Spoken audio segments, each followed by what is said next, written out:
Welcome to ICT Project Management. In this short video, I'm going to share some words from some successful ICT entrepreneurs. This is what we'll be covering in this video. We'll talk about some general characteristics of entrepreneurs, then we'll hear from some entrepreneurs. Here we are on our content map. You can see we're looking at entrepreneurship. I went looking for a definitive list of characteristics of entrepreneurs so that you can see those characteristics in yourself or work towards encouraging them in yourself. But it's not really that simple.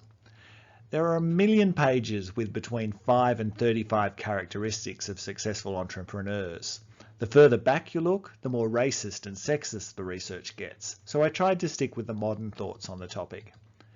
However, Lee and Lee found, after looking at a range of factors, that work hours spent on entrepreneurial tasks, work experience, and education were the most important factors for success, with work hours being far more significant than the other two. But if we throw the peer-reviewed works to the wind, let's look at some of the commonalities across the web's opinions of entrepreneurs. They're self-motivated, they're risk-taking, good at networking, flexible, passionate, and they trust and respect their team.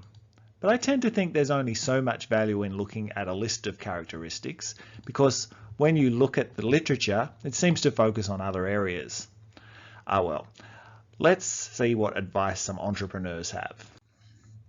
Peter Thiel is one of the founders of PayPal, which was a payment method associated with eBay and is now a standalone payment method.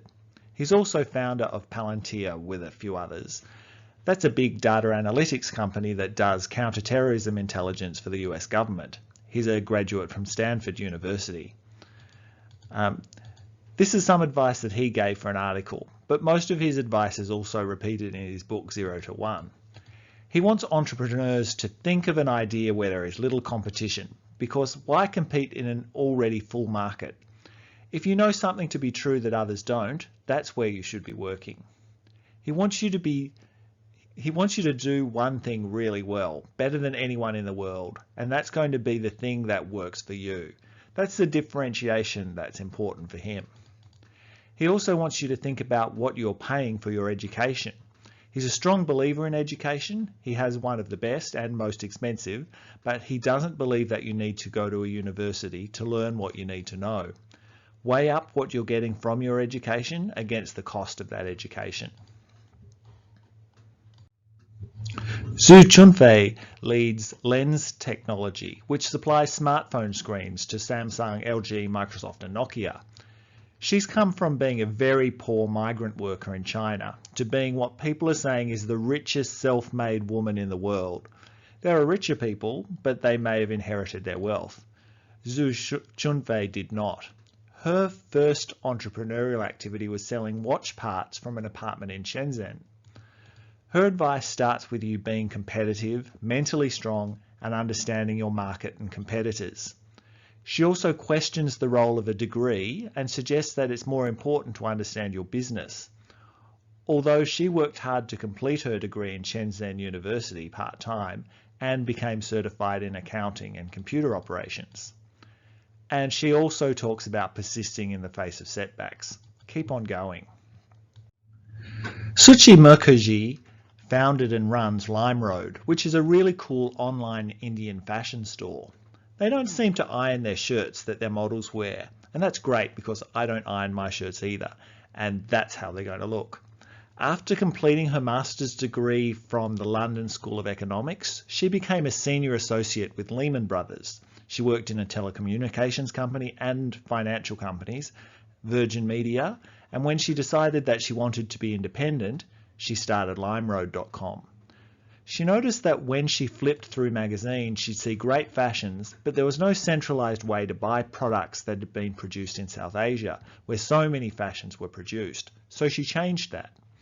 Almost everything on her site is designed and manufactured in India. And the site works by having the people who buy the items scrapbook their purchases on the site, inspiring others to buy. The aim is to lower the cost of customer acquisition. Suchi talks about the best advice that she has received, and it makes good sense. The people investing in you are only investing a little bit into you. You're investing everything into you, so you need to do what's right for you. And she talks about how a broken business model won't work. Work out what you can do to make real value for users and do that.